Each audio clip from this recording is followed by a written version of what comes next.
first and foremost, Assalamu alaikum to all our brothers and sisters that are joining us. Alhamdulillah, with just a few days left to go till Ramadan, we thought this would be a nice opportunity for us to kind of really get focused and prepared for the coming of this beautiful guest, which is Ramadan. But before we do, just a little introduction, just to you guys, might be new, you don't know who I am. So my name is Ustad Zain, and alhamdulillah, I'm a student in the Islamic University of Medina. Some of you might know me from the Deen Up classes that we've been running with MYI now for a while. Alhamdulillah, it's been going really well for the youngsters. And also, I was a student at Queen Mary University. I studied chemistry there I did my bachelor's there before I started in the Islamic University of Medina. And I'm also one of the co-founders of Ikhlas Learning. So some of you might have already started this journey that my mother started. She's also one of the founders of Ikhlas Learning. She started this journey through the Quran program. She does this every year. And this year and last year, we've kind of opened it up online. Alhamdulillah, we've got really good reviews so far. So if you haven't joined that program, inshallah, I'll tell you a bit more details about it later on. What I will do is just, before we begin, we'll just go through some of the class rules. Just so you guys know, and just in case, because I know a lot of you guys might be new to Zoom, or most of you guys I'm sure have used it before, but just so people know what's expected. Make sure your mics are muted, and your videos are switched off, just so that way there's no kind of distractions going on during the sessions. We will have kind of a chat segments, discussion segments, questions that I want to ask you. I don't want this just to be a lecture form where you're just sitting there and I'm just talking. And any questions that you do have, inshallah, we will have a break in between where you can ask questions. And even at the end, inshallah, if time permits, we'll have some time for Q&A. All right. Another thing which is so important, please, make notes, keep a book and a pen handy with you. Don't think that you have photographic memory and that you're just going to memorize everything. Most of the information you're going to take from this, you're going to forget, within an hour. Your parents are going to ask you, or someone's going to ask you, you're going to be like, oh yeah, I forgot everything, right? So take notes, make sure you write things down which are important to you, things that you feel like, yeah, you know what, I really need to include this in my preparation before Ramadan. And finally, just keep an open heart and mind, right? Make sure that this is catered for you as an individual. Don't keep thinking that the lessons that you are picking up from this session is for somebody else, or this would be really good for this person that I know, or for this person, or to give this person advice. Think, how can this session benefit me as an individual rather than everybody else, inshallah. Okay? Right, and with that, bidnillah, alhamdulillah, so it's already 4 o'clock. So inshallah, we will begin, right? So just a quick breakdown in regards to the structure of the session today, right? The first thing we're going to talk about is the virtues of Ramadan, the importance of fasting, salah, and Quran, but in a different way. Inshallah, you'll see exactly how we're going to do that. The second thing, we're going to have a review of last Ramadan. There's no point trying to talk about progressing and making this Ramadan better if we don't do a review of where we're at now. Yeah, we can't progress if we don't know what's the baseline, where we're at exactly right now. Number 3 is, inshallah, we're going to make goals and try and create a plan, right? How do I go about making goals for Ramadan? How do I create a plan for Ramadan? What kind of timetable should I be making for Ramadan? Inshallah, we'll cover some of these things as much as we can in this session, inshallah. Then we'll have a little break, 5-minute break. As obviously the session is for 2 hours. So we'll have a little break in between just so that you guys can refresh yourself a bit. And I will play, inshallah, like a little video during that break, which will be like an introduction in regards to what we're going to be talking about in the second part of this webinar, in the second part of this session, which is about the chosen servants of Allah. After we've gone through what kind of goals we should be making, what kind of plans we should be making, the next thing we're going to ask ourselves is, what does Allah subhanahu wa ta'ala tell us in the Quran about his special group of worshippers, his special group of servants, and how can we be amongst them? Because Ramadan is this month that we want to draw closer to Allah subhanahu wa ta'ala, to create this closer connection with Allah subhanahu wa ta'ala. And then finally, inshallah, it's about, the final point is keeping that Ramadan feeling going. Many of us, we are excited that Ramadan is starting. We can't wait for it to begin. But as soon as Ramadan goes, then it's like back into our old habits, back into our old ways. And we want to kind of keep that Ramadan feeling going in the 11 months, the rest of the year, not just in Ramadan. That we shouldn't just be reciting Quran in Ramadan. That we shouldn't just be praying our salah in Ramadan, right? Yes, we should try and draw closer to Allah, but whatever habits that we build in Ramadan, we want to try and keep them going after Ramadan as well. And so, inshallah, like I mentioned to you before, Ramadan is that time that we are all excited about, that sense of community, that sense of togetherness that we feel with Ramadan. It's like, when you're at school, that last day before the summer holidays are going to start, that last hour, that last period, that last lesson, right? You're counting the minutes before the bell rings, and then the holidays begin. Yeah, and it's the same thing with these few days left before Ramadan starts. We have that same feeling, that same excitement that Ramadan is going to begin, Ramadan is going to start. And so how I wanted to start today's session is just ask you guys, how are you feeling in regards to Ramadan? We have three kind of groups of people. We have those which are like in panic mode. I've got exams coming up, I've got long hours of fasting that we've got to do, I can't eat all day, lockdown's going to be relaxed now, and I'm going to be, I'm going to be stuck at home because I'm going to be fasting. Very negative, very scared attitude and perception of Ramadan and fasting in general. People have this attitude, right? So that's, people number one in that category. Then you got second category, which is that kind of nervous, excited feeling, right? That you're excited that Ramadan is coming, but in the back of your head, you're thinking, I haven't really prepared much. I don't really, everybody's got a plan. Everyone's got something, they're doing something, but I haven't really started doing anything. Right? And so when people ask you, what have you made as your goals or your plans for Ramadan, you're telling them that, I'm still tweaking it, I'm still fixing it, when really you've got nothing planned, right? And so it's this kind of nervous excitement that you feel. So that's number two. And then number three are those people that they're excited, they're well prepared, they've planned beforehand, and they're just waiting for this Ramadan to begin so that they can really, reap the rewards of this month. So just to start, inshallah, I'm going to open up the chat publicly. And I want you guys to let me know in the chat, which group do you guys feel like you're in? 1, 2, or 3? You feel like panic mode, that what's going on? Number 2, that, it's kind of nervous excitement feeling. Or number 3, where, alhamdulillah, I feel like I'm pretty prepared. Okay, so mashallah. So quite a lot of you are saying number 3. Wow, mashallah. Everyone's number 3. No, I can't believe that. Okay, Umair, okay, mashallah, I got some truth with people. Okay, khair. Okay, alhamdulillah. But if most of you are preparing well, alhamdulillah, especially with the last few days to go for Ramadan, that's good. And inshallah, whatever we cover in today's session, bi'idhnillah, you can really use it to kind of tweak whatever preparations and goals and aims that you already have. So some of you are saying number 2 as well, the kind of nervous excitement. And inshallah, we're going to go through what kind of goals, whether you've started a plan or preparations or not. Inshallah, all of this in today's session will be covered in Allah Ta'ala. Yeah, so jazakallah khair for those who shared that with us. Right. The next thing, yeah, and I'm sure many of you who join us in the Deen Up talks, I do the same kind of thing. I love doing this. I want to get to know what your thoughts are, right? Bit of word association. So the word Ramadan, when you think of the word Ramadan, in 10 seconds in the chat, I want you guys to tell me what words, what feelings come to mind when you think of this word Ramadan. If someone was to ask you, what does Ramadan mean to you? What feelings come? What do you think about? So someone is saying, okay, happiness, fasting, joy, Quran, religion, Taraweeh, yeah, taqwa, that's a good one, peace, getting close to Allah subhanahu wa ta'ala, fasting, contemplation, a time to improve, mashallah, spiritual. Okay, these are really good points, alhamdulillah, mashallah. The next question I want to ask you, and I'm sure you've probably already listened to many talks already about Ramadan before, right? About the virtues and the blessings of Ramadan. Like for example, Rasul is mentioning is about that it's where the shaitan are locked up. What other virtues or things have you heard about the month of Ramadan specifically that's special about this month? So someone's mentioned that shaitan are locked up. What other things do you know about Ramadan in regards to its virtues? The gates of Jannah are open, mashallah, Jamil, that's a good point. Laylatul Qadr, obviously, mashallah. Yeah, we know that this is the night of all nights that we wait for in this month of Ramadan.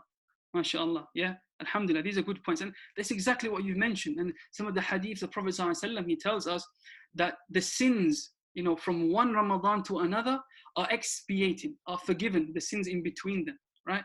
So Ramadan is this special month throughout the whole year that we look forward to. It's a month where Allah subhanahu wa ta'ala, like you guys mentioned, He opens the doors of Jannah and He closes the doors of Jahannam, and the shayateen are locked up, and it is a month of forgiveness. Allah's rahmah and mercy is even more in this month for us.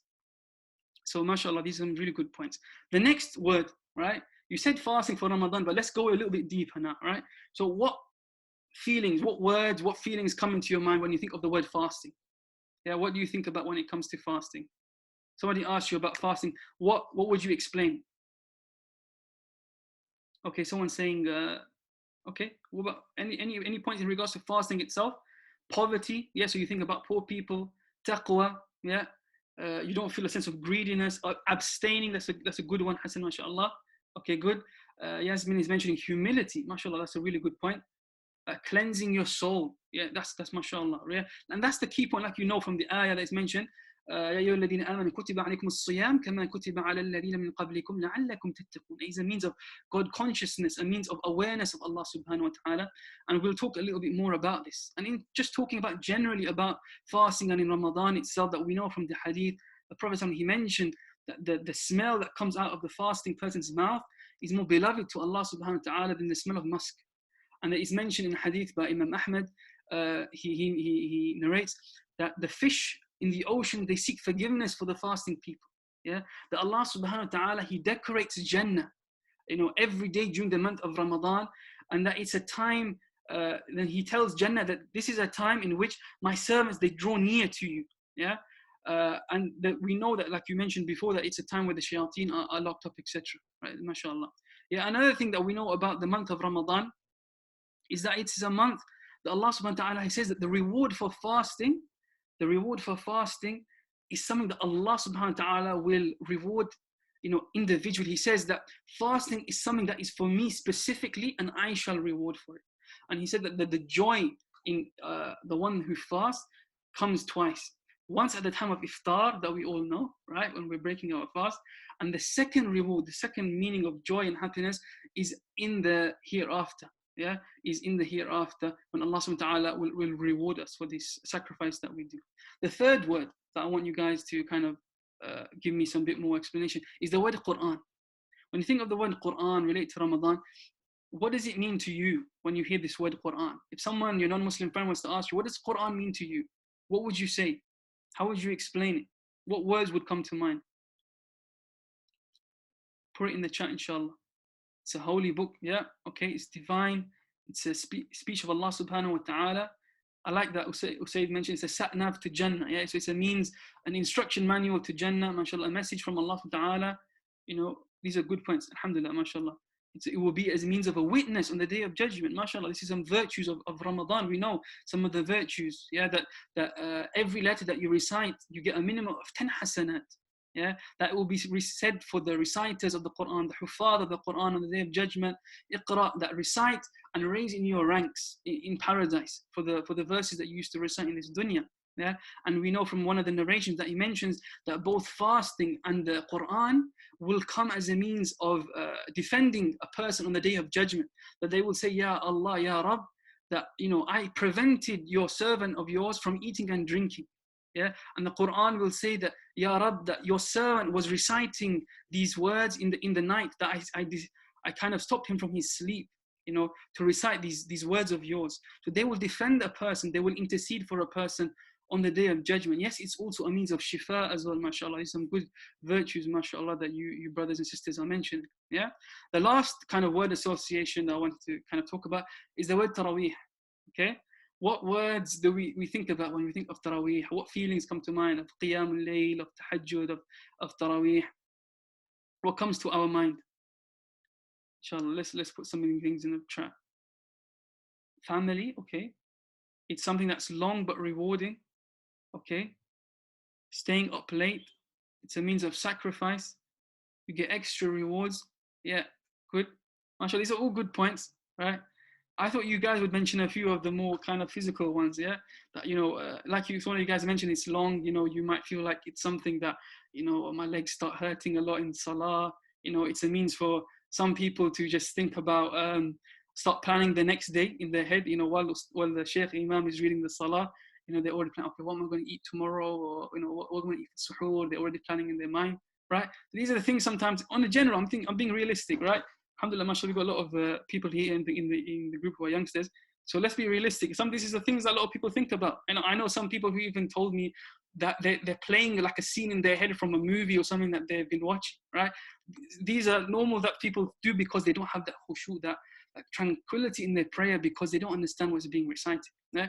But if we knew the virtue of Qiyamul Layl, and we know from the hadith from the Prophet ﷺ, he mentioned, "Man qama Ramadan imanan wa ihtisaban, ghufira lahu ma taqaddama min dhanbi." That whoever he stands in the nights of Ramadan, imanan wa ihtisaban, with iman, with faith and with conviction, ghufira lahu ma taqaddama min dhanbi. Allah subhanahu wa ta'ala will forgive his sins. Yeah, and we know that Qiyamul Layl, not just in Ramadan, but every single night, Allah subhanahu wa ta'ala, he descends every single night to the lowest heaven in the last third of the night, and he calls out to his servants, most of whom are sleeping, but those chosen few that wake up, Allah calls out to them and he says, who will call upon me that I may answer to him? Who will ask of me that I may give to him? Who will seek my forgiveness so that I may give to him, that I may forgive him? Yeah, this is the beauty of Qiyamul Layl. Many of us, when you think about being alone with someone that you love, yeah, this is the relationship between the true abid, the true worship of Allah subhanahu wa ta'ala, and Allah subhanahu wa ta'ala, that he is alone with Allah in this last third of the night. There is no means of being proud, of being, showing off. It's just you and Allah subhanahu wa ta'ala communicating, right? And so that was a little introduction that I wanted to share with you guys.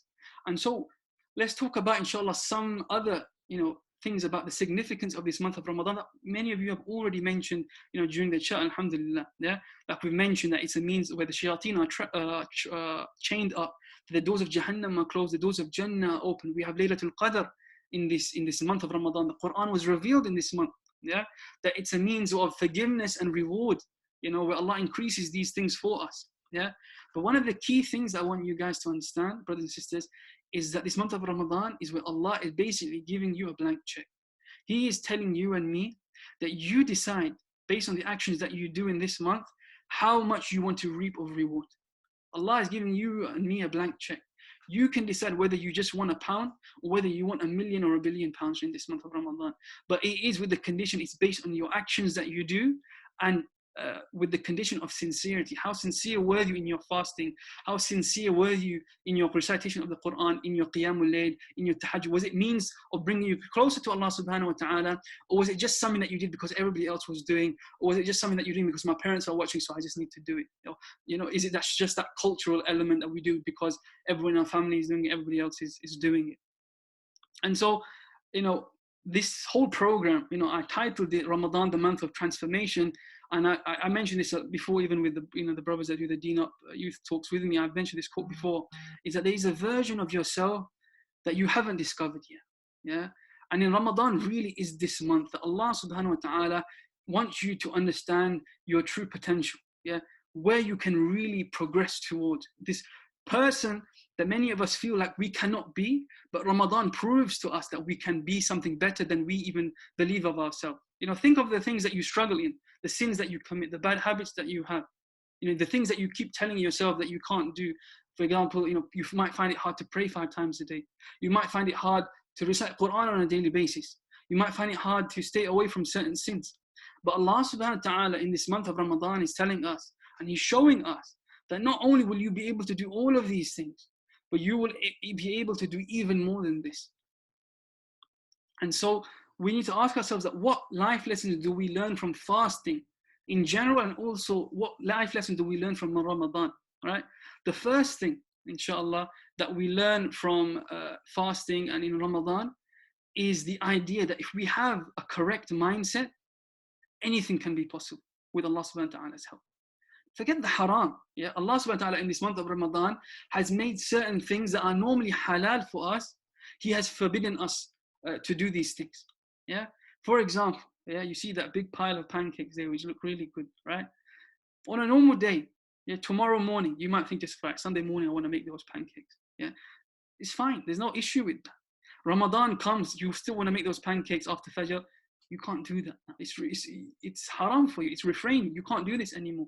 Okay, certain things that are halal for us generally have now been made haram for us. And so Allah subhanahu wa ta'ala is trying to show you that if you have this correct mindset, that you switch your mind the way you do in Ramadan generally throughout the year, yeah, you have this mindset, things that you believe that were not possible become possible for you all of a sudden. And you see this in Ramadan. You know, many of your friends that you might know, even yourself personally, you might think about that you might find it hard, you struggle to pray 5 times a day. But come Ramadan, you are praying not just 5 times a day, you are up for Qiyamul Layl, you are up for Taraweeh, you are up for Tahajjud, you are staying up longer in the nights, praying extra nawafil, praying extra sunnah prayers. Yeah? But the rest of the year, you keep telling yourself you can't pray. No, it's too hard for me, it's too difficult. You know, those are just for the special Muslims. Yeah, I can't pray 5 times a day. But Allah is showing you that you can. It's just the mindset that we have. Another thing, for example, reciting Quran, many of us tell ourselves that, you know, I find it hard to recite Quran on a daily basis. But that same Muslim, when there comes the month of Ramadan, he finishes the whole khatam of the Quran. Yeah, someone who might find it struggle with certain addictions that they might have, for example, smoking and, you know, drugs or shisha and all this kind of stuff that people do, right? Ramadan comes from morning till evening, morning till, you know, sunset. Most of the day, they've stopped committing this sin, stop, you know, with this addiction. Allah is telling us that if you have this correct mindset, that anything can be possible. And some of you might struggle with listening to music, right? That we know this is something that is sinful. But Ramadan comes and, you know, somebody's playing music. No, you know, it's Ramadan. You know, let's not listen to that. You put Quran on instead. Allah, you know, is telling us that you know what's right, you know what's wrong. It's just this mindset that we have. And so we need to change it, that yes, we should recite more Quran in Ramadan, that we should have more of a means of worship in Ramadan, but that doesn't mean the rest of the 11 months of the year that we don't have any connection with our deen, any connection with our faith. Allah is telling us, the moment that you change your mindset is the moment that you will also bring a closer connection with Allah subhanahu wa ta'ala, not just in Ramadan, but throughout the whole year.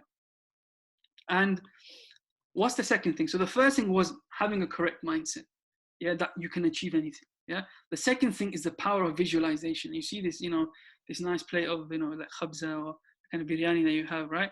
Is what keeps most of us going, you know, during the fasting day, especially those of us in the UK or anyone that has longer hours of fasting, right? We don't live in a Muslim country where, you know, things may be catered for, that, you know, in food courts, like they're all boarded off, or like it's a smaller working days, or people come home early from school. But we don't have that. We have to have that full struggle of that fast. We're still going about our normal 9-to-5 jobs, our normal school, you know, times. And so that struggle is real, you know, when it comes to fasting, especially that first couple of days, that first couple of weeks, when you see maybe your non-Muslim friends at lunchtime or even at work and at school, you know, they're tucking into like a nice Subway, or, you know, like a nice fat burger, or like a bucket of wings or something like that.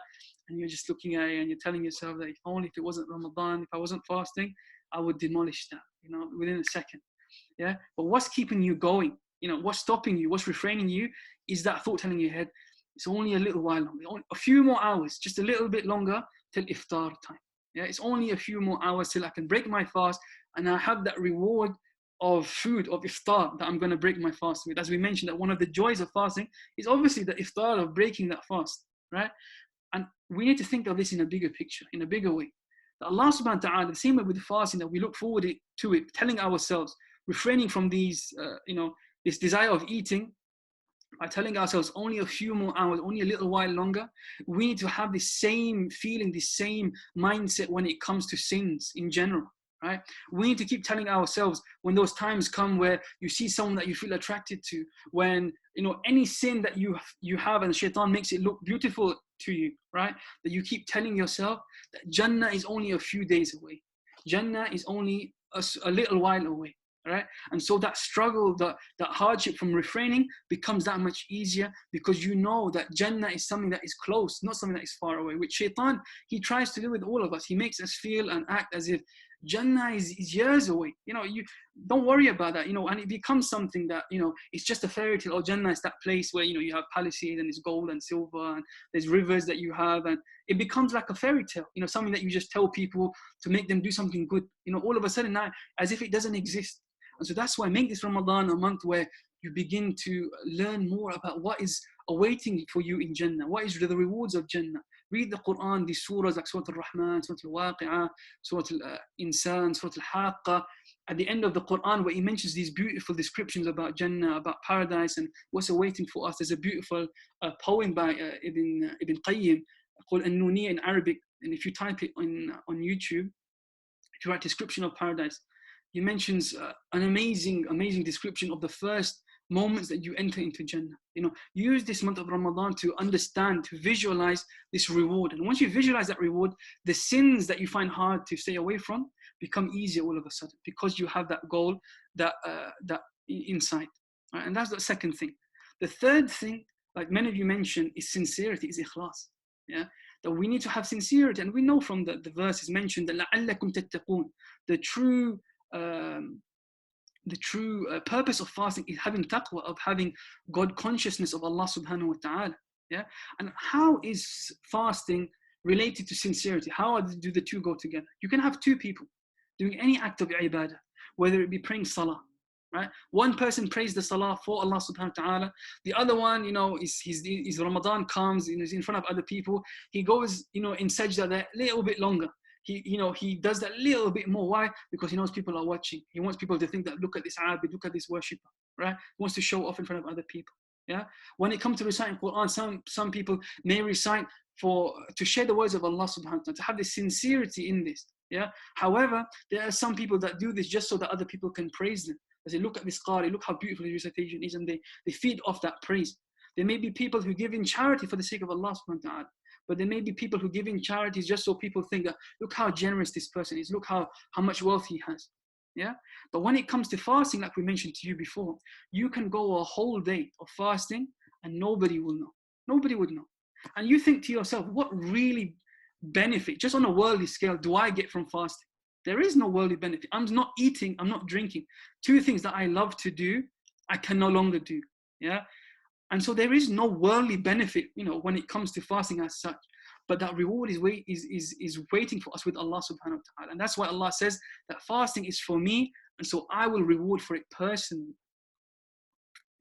And so, some of the things when it comes to sincerity, when it comes to Ramadan, many of us, we have maybe a long to-do list that we have in Ramadan that I want, maybe you have maybe a page or 2 pages of a checklist that you want to tick off, right? But what you need to understand, and one question you always hear in Ramadan is, how many khatams have you done? How many khatams have you done? Or I finish a Quran every week. I finish Quran every 5 days. I finish Quran every couple of days, right? And so we start to compare with each other. We start to compete with each other. Competition is good, but everyone is different. Yeah. If you're finding it hard to recite on a daily basis Quran, and you're trying to compare with someone who recites and was the half of the Quran, those two goals are going to be completely different. You're on a different scale altogether, right? So you need to make sure that the only person that you're competing with is yourself. Yeah. Review what you've done from last Ramadan, where you're at now, and see how can I improve in this Ramadan. Inshallah, we're going to discuss these points very soon. And it's an important point to understand, many times we have this idea that I need to finish X, Y, and Z khatams of the Quran during the month of Ramadan. But don't you think it would be better if you just finish one khatam from the beginning till end of Ramadan, but you do it with tadabbur, you do it with reflection? Allah says in the Quran, أَفَلَا يَتَدَبَّرُونَ الْقُرْآنِ. Do they not reflect over the Quran? Yeah, have tadabbur, have reflection on the Quran. Those of you who might have joined my mother's journey with the Quran program already, we know the amount of reviews we've had about it it's been amazing. The feedback that we've had, people for the first time are reading the Quran ayah by ayah, juz by juz on a daily basis, and are understanding this Quran has so many life lessons, so many benefits that they would never do on a general basis. And it's something that I encourage all of you, inshallah, to join at the end. I'll give you more details in regards to that. So now let's get into preparing for Ramadan that's approaching to us very, very soon. And we want to cover 3 main areas, right? The first thing is review. We need to know, where are we at right now? Yeah, where are we at right now? If you're going on a journey, if you're going anywhere, if you're lost, you need to find out first and foremost, where am I right now? Okay. The second thing is we need to then create goals for us. Okay, I know where I am. Where do I need to go? Yeah, what is the destination? Yeah, that's the second point. Number 3 is, once I know where my destination is now, it's about making a plan to achieve those goals. So I know where I am. I know where I need to be. Now, what route do I take? What plan do I make in order to get to that goal? Okay. And so let's first and foremost, look at the idea of reviewing ourselves. Okay, like I said earlier, your main goal should be in Ramadan is seeing a progression in your ibadah from last Ramadan, in your connection with Allah subhanahu wa ta'ala from last Ramadan, even where you are right now. What happens with many of us is that we have this mentality that I'll give it my all in Ramadan, and that that will make up for the rest of the year, that I get up to any bad habits or whatever it might be, right? But Ramadan should be a means of taqwa and awareness, not just for Ramadan itself, but throughout the year in general. Okay, so the key thing that we need to understand, it's like being on a running machine. You might be on a running machine for maybe 2-3 hours. Okay, and what happens is like Ramadan is like that running machine. You put it on the highest number and you're running really, really fast, you're losing loads of calories, and then Ramadan is over, you switch the machine off, you unplug it, you open a packet of crisps, and you're just eating wherever you want. Now all of that work that you put in just becomes worthless. Yeah, all the effort, that sweat, that tired feeling that you felt, all of that becomes worthless because you just wasted all of that opportunity by going back into your old habits and your bad habits again. Yeah, and this is why the Prophet ﷺ, he mentioned to us in hadith that the best of deeds are those that are done consistently. That whatever deeds that we start within Ramadan, those good habits that we build in Ramadan, we should try to continue them after Ramadan as well. And so that's why it's important to change our mentality that Ramadan isn't a sprint, it's a marathon. Yeah, it's something that many of us, we go into the first week, we're all excited, we go out guns blazing, right? And by the second and third weeks, we just can't wait for Ramadan to finish. Yeah, and so that's the attitude. When is Eid going to come? We have that attitude after as well. Yeah, and so what we need to do is build it up slowly, be consistent in what we're doing, not have 101 different to-do lists that we need to do, but really kind of summarize and filter it to the key things that we need to work on in ourselves as a personal targets for us in Ramadan. Yeah, and so generally, as we're talking about reviewing ourselves, this is something as a Muslim we should do continuously. And we know from the hadith of Prophet ﷺ that a believer is never stung from the same hole twice. Yeah, that basically whatever habits or bad things that you experience, you learn from them. Yeah, you review. Okay, you learn from your mistakes that you've done. And so when it comes to review, inshallah, what I want you guys to kind of categorize into 3 main areas that we want to talk about in regards to a review. The first thing is reviewing spiritually. Where am I at spiritually right now when it comes to my relationship with Allah subhanahu wa ta'ala?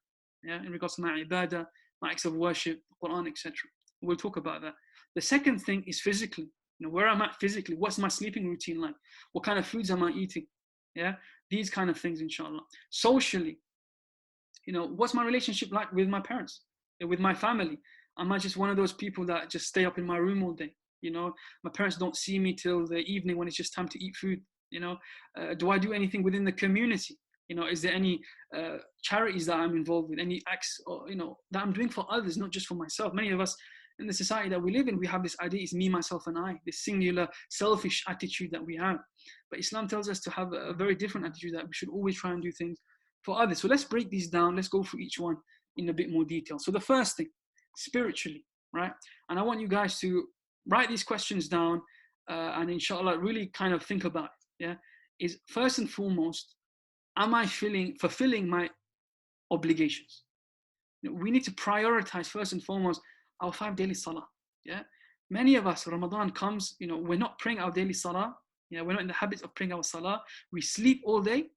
Maghrib time comes, we eat, we miss our Maghrib. Qiyamul Layl, Tarawih, we pray because everybody prays, so we have to go and pray. Yeah, so we're praying our nawafil at the expense, and we're not praying our fard. We need to get our priorities straight. Don't compare with someone. If you're not praying your 5 daily salah, don't make your goals that I need to be up for tahajjud and qiyamul layl every single night. If you know that you're struggling with praying your 5 daily salah, if for you as an individual, if you're finding it hard with the obligations, make that your target this Ramadan. That I need to make sure that my habit is that I am praying my 5 daily salah every single day in Ramadan, and that will continue inshallah after Ramadan. We need to get our priorities straight first. If you're praying your 5 daily salah, you're praying your fard, then it's a matter of actually, okay, am I cutting corners when it comes to my salah? Am I missing my sunnah prayers? Those extra 12 rak'ah that the Prophet ﷺ, he mentioned that the one who he prays his 12 rak'ah sunnah every day, Allah will build for him a palace in Jannah. Every single day that you pray these sunnah, yeah? Then you are praying your sunnah, then okay, then I add my nawafil. You do these things slowly, okay? The second thing is, what is my daily Quran schedule like? Does it even exist? Do I even have a daily Quran schedule? Right? This again, it goes to that idea. Stop comparing yourself with the Huffaz or the one who is reciting Quran and doing a khatam generally outside of Ramadan every 5, 6, 7 days.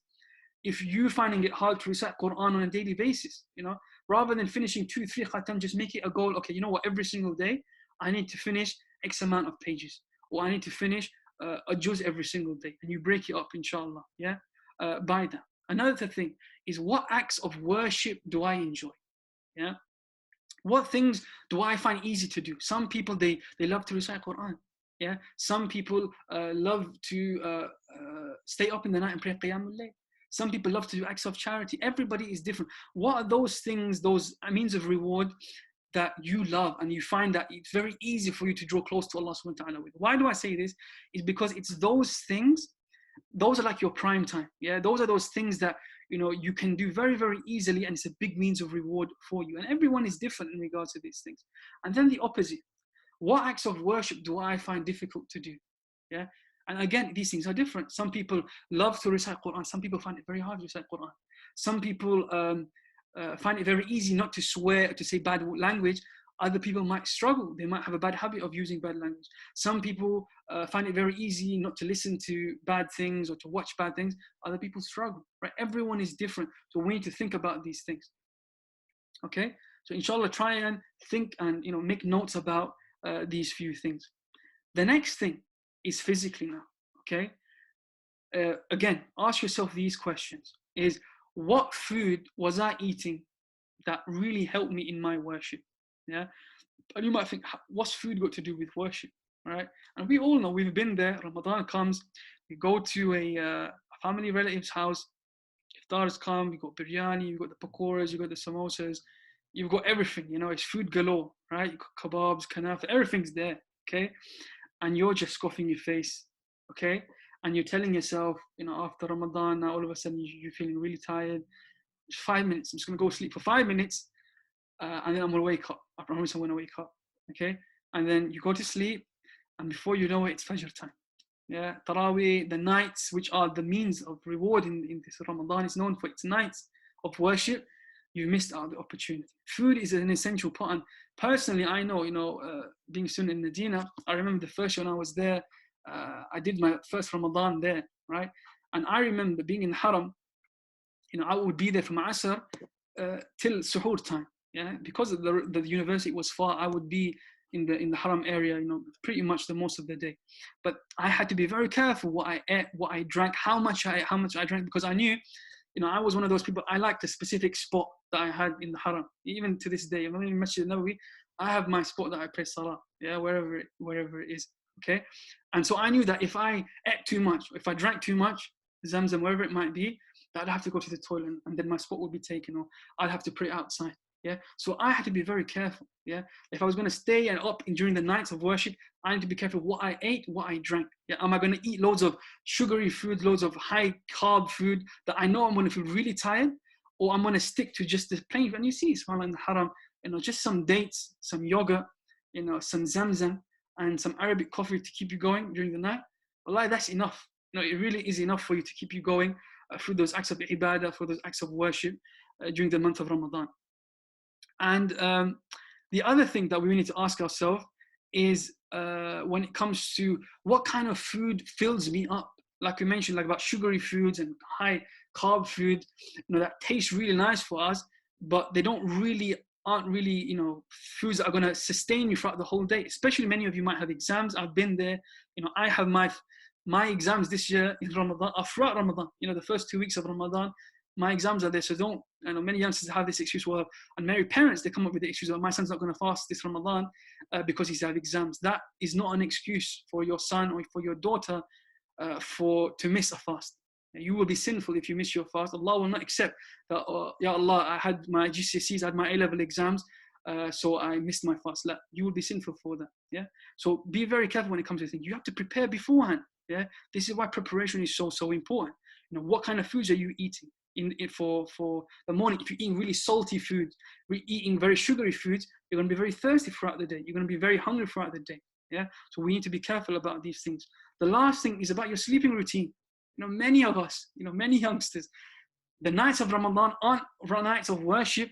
It's nights to kind of catch up with our Netflix, to catch up, binge watching series, yeah, to catch up with TikTok, with social media. Try and really reduce the amount of time you are on those devices during the nights, because these nights are precious. These nights are precious.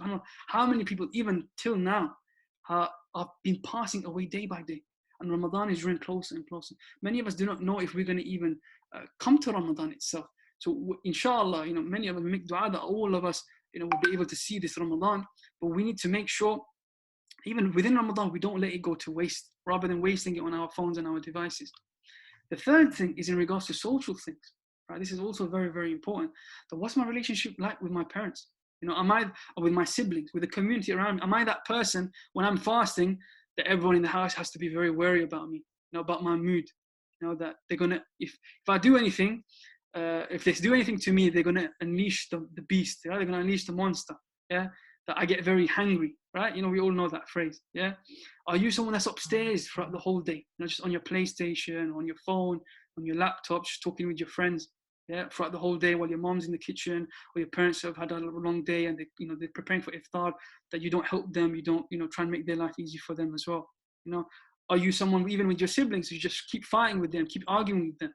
Or are you one who takes responsibility, that you try and be a role model for them? Yeah, so ask yourself these questions, right? When it comes to the community, are you someone that try and give iftar to the people around you? Are you trying to involve in charity work that you might do? Yeah, so you need to ask yourself these questions. And we know this from the hadith of the Prophet ﷺ. He mentions about feeding the people around you at the time of iftar, that Allah subhanahu wa ta'ala, he says that the Prophet ﷺ, he mentioned that, oh people, save yourself from the hellfire, even if it is with half a date given into charity. Meaning that if you give someone even a little bit of food for iftar, it's a means of saving yourself from the hellfire. So this is just questions that I want you guys to ask yourself when it comes to reviewing that. Where am I at right now before Ramadan begins? The next thing we need to ask ourselves is in regards to our goals. Yeah. So what goals do we have in regards to Ramadan? Yeah. And when we think about being productive, many of us, we have this idea that I want to make this Ramadan very productive. Yeah. And so what we have the idea of productivity is that it's something that if I'm doing so much, that means I'm being productive. If I'm just a busy person, that means I'm being productive. And I give this example, it's like being on a rocking horse, right? If you're on a rocking horse and you're just shaking it up and down, you're not making any progress. You're not moving anywhere. Even though you're putting so much effort in going up and down on that rocking horse, you're not making any distance on that. And so productivity isn't in regards to putting so much just effort for the sake of effort. It's being smart in what you're doing. Yeah, and that's how we should approach the goals that we make for Ramadan. And I'm sure many of you do this in school and in work as well when it comes to making goals, that they should be specific, right? Don't just be someone who just gives general goals. I'm just going to recite Quran in Ramadan. Yeah. Be specific. How much are you going to do every single day? Make sure it's measurable. Yeah, that every single day I'm going to do this much. If you know, for example, that you want to finish one khatam of the Quran for Ramadan, for example, you need to know that, okay, I need to do one juz every single day. How am I going to break up one juz every single day? How am I going to make it realistic for me in Ramadan? Okay, I have 5 daily salah. Yeah, one juz is 20 pages. So that means that I need to do 4 pages after every salah. 4 pages is easy for many people that are regular with the Quran recitation. And so that juz now, because you've broken it down, you measured it, you made it specific, it's something that you can act upon, you've made it time bound and it's realistic for you, now it becomes a lot easier. But the other thing you need to ask yourself when it comes to making goals is, are these things pushing me, or are these things that I know are very easy for me to do? If you know that you're someone who can recite one juz very easily every day, then push yourself to recite more. If you know it's very easy for you to do Qiyamul Layl maybe for a little while or whatever it might be, push yourself. You need to push yourself more and more. This is what we do. We do this with work. We do this with our education. Why do we not do this with our religion, with our faith? Okay? So now let's look at making goals for each of these points, right? Spiritual goals, yeah? The question you need to ask yourself when it comes to spiritual goals is, what are things that are going to bring me closer to Allah subhanahu wa ta'ala? Am I leveling up or am I leveling down? Yeah. What am I doing in regards to building good habits? And what am I doing? What goals am I making in regards to taking away bad habits? And like I mentioned to you before, when it comes to khatam, right? If you're not someone who recites regularly and you're giving yourself the target of doing 2 khatams and 3 khatams of the Quran, it's not realistic, And then by the end of the second week, you're just going to be like, what's the point? You know what? I'll just do whatever. And you build that kind of attitude, and you don't want to have the attitude when it comes to that. Ask yourself on a personal note. Everyone is different. Like we mentioned before about the question we need to ask: what are things that bring us closer to Allah? What are things that take us away from Allah that I need to stay away from and refrain from? The second thing, when it comes to physical goals that we need to make, when it comes to nutrition, keeping off the fried foods, right? The sugary food, at least for the weekdays, right? I know it's difficult, Ramadan, we want a bit of a treat. I'm not going to tell you the whole of Ramadan, don't eat anything, that nice or sugary or fried or whatever it might be, right? We all love a bit of samosas and pakoras and stuff like that in Ramadan. Who doesn't, right? But make sure it's not too much where it affects your acts of worship. We know this from the hadith of the Prophet ﷺ. He mentions to us that when it comes to eating food, that you keep a third empty. A third for food, a third for water, and a third empty. When you overstuff yourself, it. When it comes to your act of worship, you find it hard to do sujood. You find it hard to do ruku'. When you go to the masjid, the old uncles who are, burping pakoras and samosa burps at you, right? Don't have that, okay? So stay away from that, okay? When it comes to sleep, have a daily goal, when it comes to the day, that you have a little nap in the afternoon to refresh yourself. Again, be moderate with this. Some people, they think, come home from school, I'm going to just basically sleep it out, right? Till iftar time. It doesn't matter, I miss my salah, wherever it might be. Yeah. Have a small little nap, makes you feel refreshed for the evening so that you can use it for acts of worship in the evening. Yeah. And the other thing is keep moving. Many of us, we think that Ramadan comes, that I have to become very lazy. Yeah. That I just sit around and, slug it out basically all day and laze around all day. Yeah. If you have that attitude, that activity is like that, then your mindset's going to be like that too, right? You're not going to want to pray. You're not going to want to do acts of worship. You're not going to want to do anything. Keep active, keep moving, keep your mind preoccupied with doing things. So then that way, when it comes to acts of worship in the evening, you not have that kind of lazy mindset, that lazy attitude when it comes to that. Okay, so we've covered two of them. The third kind of goal, is your social goals. And we know from the hadith of the Prophet ﷺ, he mentioned when he first did hijrah, when he first moved to Medina, he encouraged the people to do what? He encouraged them to spread the salam. Simple things. Ramadan comes, give salam to other people. I remember at university here, at Queen Mary, I had some of my friends that were non-Muslim, and we'd be walking together, we'd be talking wherever, and then like a Muslim person walks past me. I don't even know him, right? He goes, Assalamu alaikum, bro, you're right. Walaikum salam, yeah? And then my friend's telling me that you don't even know him. Well, why are you talking to him for, whatever it might be? They don't understand it. He goes, he's my Muslim brother. He builds that sense of brotherhood between you. And you go, wow, that's amazing, right? So just these simple things of giving salam is something where we can start building that social environment, yeah? Feeding others, and that starts with your neighbors. Many of us, Ramadan comes, ask yourself, do you even know your neighbors' names? Do you even know who they are? When's the last time you ever spoke to them?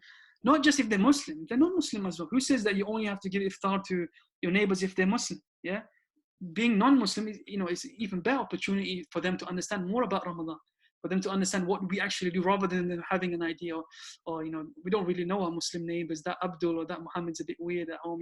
Didn't come out till sunset, and then he goes, out to the masjid, and he comes back home. What's he doing? Right? Speak with them, and make them understand, educate them, get to know them. Okay. The third thing is building ties of kinship, right? With your family, with the people at home. Make Ramadan a month where you call the people. I know there might be still restrictions during Ramadan in regards to how many people we can meet, etc. But call people, your family, your relatives, your grandparents. Speak to them. Get to, know them a bit better in Ramadan. How are they doing? Try and build that relationship. And number 4, the Prophet mentioned about praying the night, etc. Right? So these are basic things, but so important in regards to Ramadan. And that's what you'll see, a lot of the points I'm going to be mentioning to you are not going to be the long hours of salah, are not doing the long khatams of the Quran, not these things. These are going to be small actions that I want you to do, but you to do it with sincerity, for you to do it with ikhlas. And you'll see a big difference when it comes to that. Okay? And when it comes to social things, right, you need to ask yourself is, what people am I responsible over? Yeah? And do I have influence over? Yeah. In our mind, we go straight towards the idea of charity. Yeah. But if you think about charity, first starts at home. Yeah. If you're in your mind always concerned with the world around, what's happening, and there are so many issues that happen in the world around you, but at the same time, you might be, involved with X, Y, and Z charity. You might be doing fundraising for this, and this. But if you are at home and you're busy with all of these things, but your parents are downstairs and they call you to help with preparing the food for iftar, and you say you're too busy, what, where's our priorities at? Charity starts at home, akhi, my brothers and sisters. Yeah, so we need to get our priorities right first. Yeah, even with our older siblings, if you're an older sibling, if you have younger siblings or younger brother, younger sisters, and all you see, if a younger person only sees from the older brother and sister is that Ramadan comes, they're always on their phone. Ramadan comes, they're always on PlayStation. Ramadan comes, they're just sleeping all day, right? What are they going to do in Ramadan? They're going to see that they're going to do the same thing, right? But if they see you praying, if they see you reciting Quran, if they see you encouraging them, yeah, by being a good role model, they will also act with that, and you see that with young kids, younger cousins that you might have, younger nephews or whoever it might be, even with you see in the masjid all the time, right? You see a young 3-4-year-old kid, comes with his dad to the masjid, doesn't know how to pray, but just looking at his dad pray salah, he does all the action. Yeah, you as an older sibling, brother and sister, you also have that responsibility over your younger siblings as well, to be that positive role model for them, especially in Ramadan. Number 3 now. Yeah, so we've covered review, we've talked about goals. Now we're going to look at making an actual plan, right? So, we've looked at where we are, we looked at where we want to go to, and now we want to see, okay, what steps should we do to do this? And we're just going to talk about a few points, right? So spiritually, yeah, again, one of the things that we can do is make a dua. It's a very, very important thing. Many of us, iftar time comes and we haven't really listed the things that we really want to ask Allah subhanahu wa ta'ala. Make a list of du'as and be sincere with them in regards to the things that you want from Allah subhanahu wa ta'ala. Many of the du'as I know for myself personally that I made in Ramadan, many Ramadans, I only seen the fruits of them now in my life. Yeah, and those of you who joined me, the Deen Up talk, I've talked about many of these things beforehand in my own life about these things, right? Du'as is so important, and we know that the dua of the fasting person is always accepted by Allah subhanahu wa ta'ala. Yeah. A second thing is making time with the Quran. Yeah.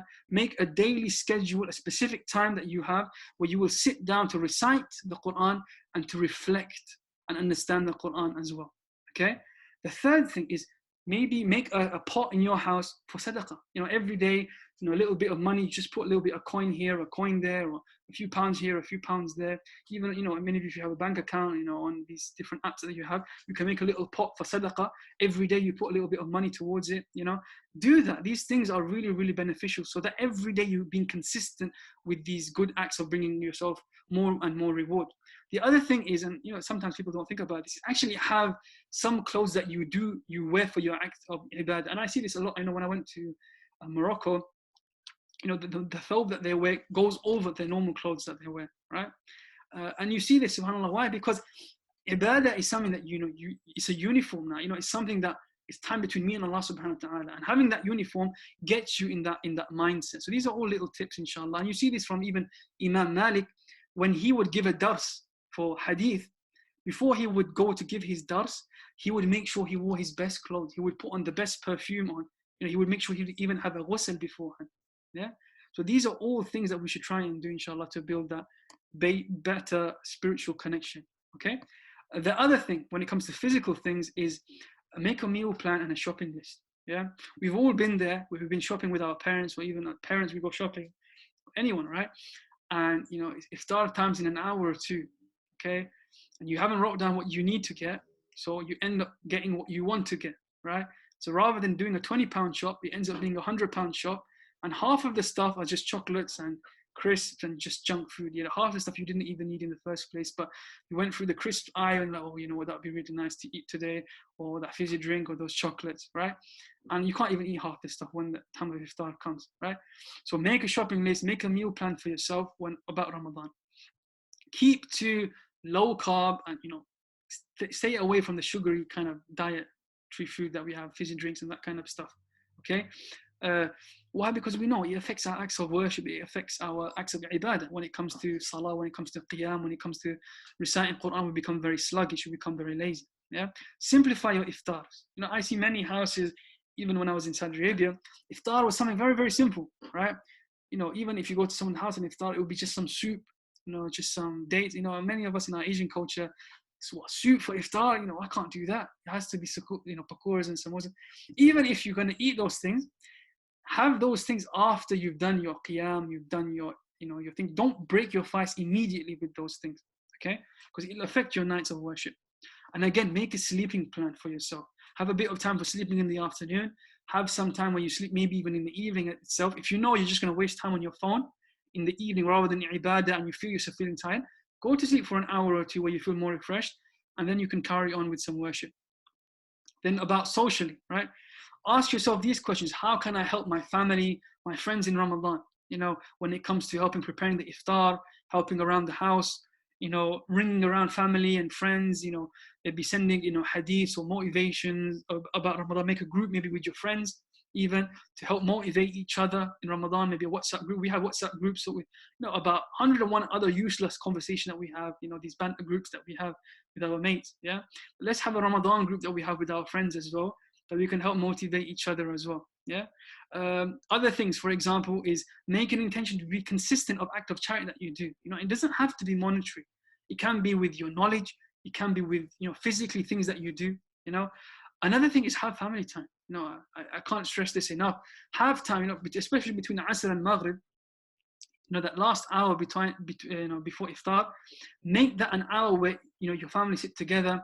You go through maybe some hadith, for example, like Riyadh al-Salihin, or Adab al-Mufrad, or even Al-Fawaid by Ibn Qayyim. Yeah, you can go through these books or any book that Seerah of the Prophet ﷺ, or wherever it might be, right? And you just read some verses of the Quran even, and then go through the meaning of it just as a family and just sit together for these things. We sit together for so many things, yeah, to watch TV together, to watch a film together, or so many other things that we sit together. But why don't we sit together for ibadah, for worship, and encourage each other for these things as well? Okay.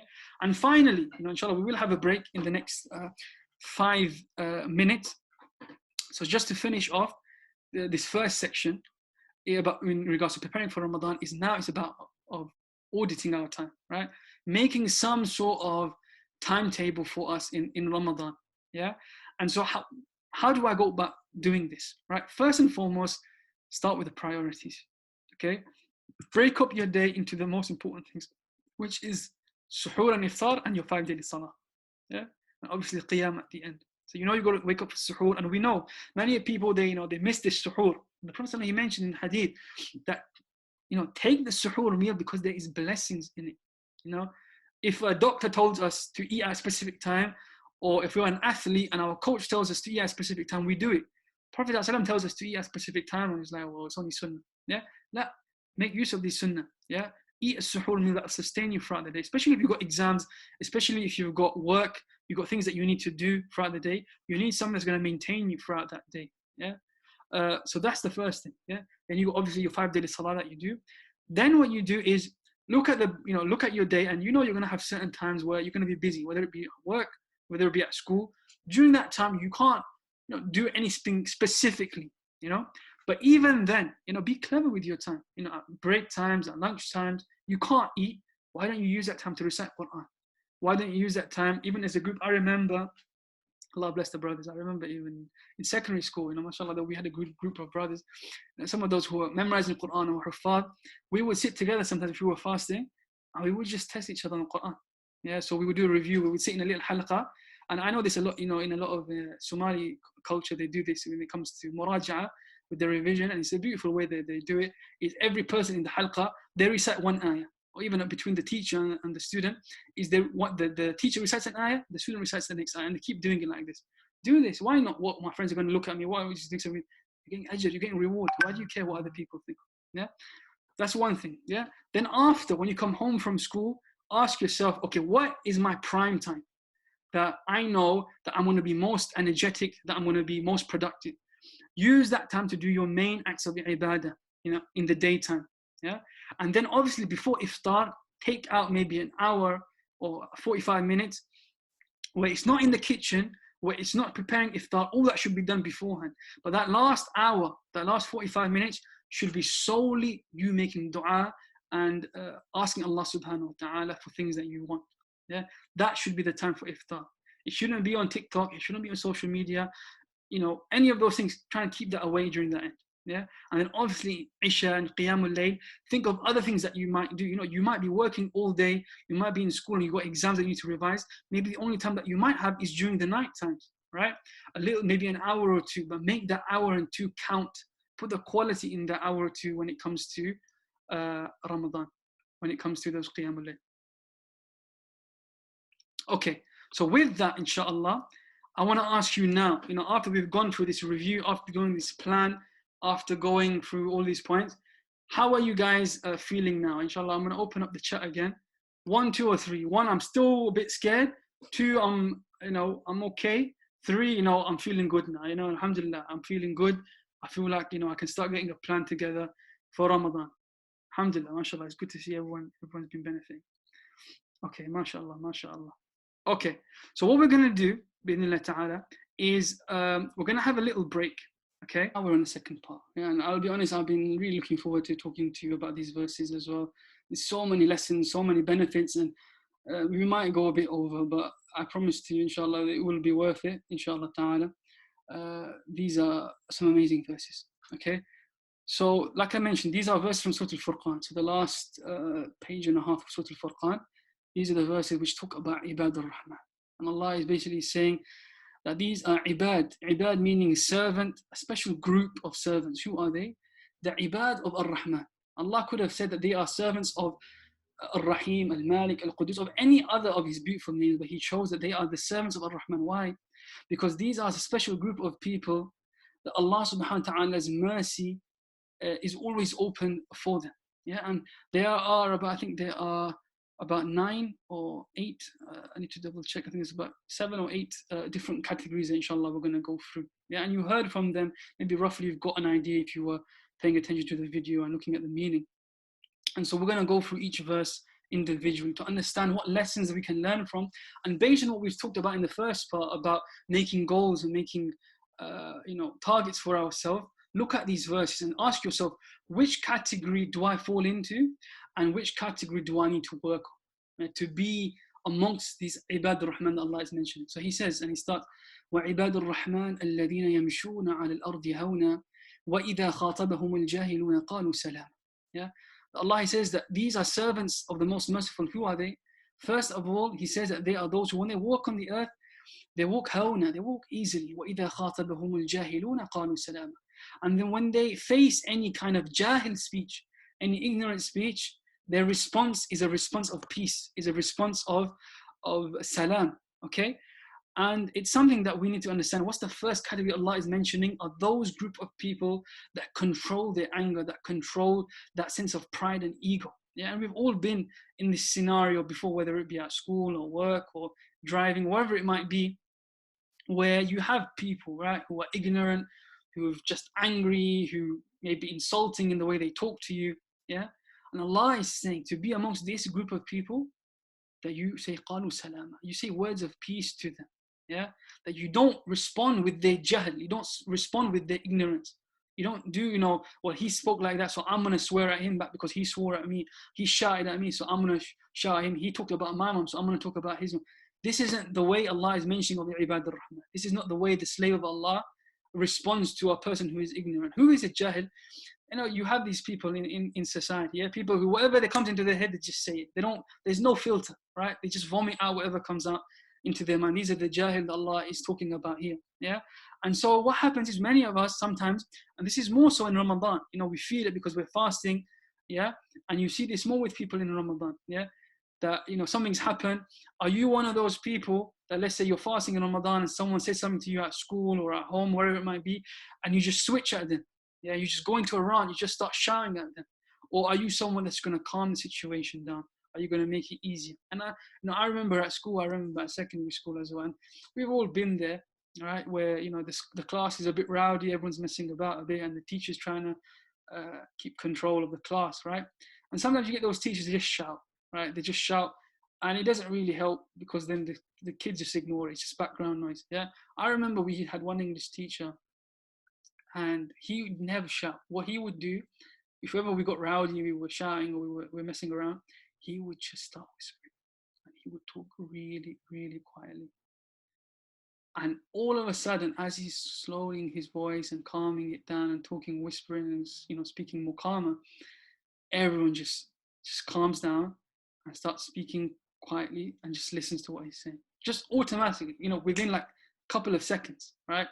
And it just goes to show, and you've ever been in that situation where someone's arguing with you, and he's like really shouting at you, really going into your area, and it's okay. You just speak to him calmly, and he becomes confused, right? He's like, what? That's not the response you're supposed to give me. You're supposed to be shouting at me back, right? And they become confused, and in that confusion, they themselves start to calm down, right? This is what Allah is saying for this first group. There are people who, when they come across people like this, they don't respond in the same way, but they become the better person. They humble themselves, and they speak to them with words of peace, with words of wisdom. And another aspect when we can think in regards to this, and sometimes you see this a lot with youngsters, people who are very passionate about their deen, when it comes to family or relatives of theirs that maybe not as practicing as them, or maybe not doing what they're doing as such when it comes to their deen, they feel that to get their message across, that they have to be harsh with them, that they have to argue with them, that they have to debate with them, right? But Allah is telling us in this verse that is not the way of going around it. We have to remember that there is also, people have this attitude, subhanAllah, not just youngsters, but people sometimes in general, when it comes to the deen, that they put themselves on this little pedestal, right? That I'm better than him because I'm praying my salah, or I'm reciting Quran, I'm doing this and this. But you and me need to remember that there was once a time that we were not praying our salah. That there may be a time where maybe sisters that we weren't wearing a hijab. So there's no right for you and me to look down on any other person. They're on their own journey of coming closer to Allah subhanahu wa ta'ala. They may not be on that same path that you're on, but you have to remember that if somebody spoke to you in that harsh way, if someone was being mean to you and was criticizing you and nitpicking on every little thing that you were doing, would that bring you closer to Allah? Would that take you away from Allah subhanahu wa ta'ala? Ask yourself that question. Some things that you think, sometimes we think that it's always the parents that encourage the children. I know many households say sometimes it's the children that have to encourage the parents. Sometimes you might have a mother or a father that they're not maybe in the habit of reciting Quran, right? Or praying the salah, And so you can respond in one or two ways. You can either say to them, oh, astaghfirullah, Ramadan is here. Why are you not switching off the TV? Why are you watching this still? Why are you listening to this still? Why are you not reciting Quran? You can either react in that way, which is going to do nothing for them, except for just be like, just be quiet basically, right? Or you can basically say to them that, look, mom and dad, I'm trying to memorize this ayah of the Quran, or I'm trying to recite this page. Do you mind testing me? Do you mind listening to me? Do you mind helping me with this? You see how different the approach is, completely different, okay?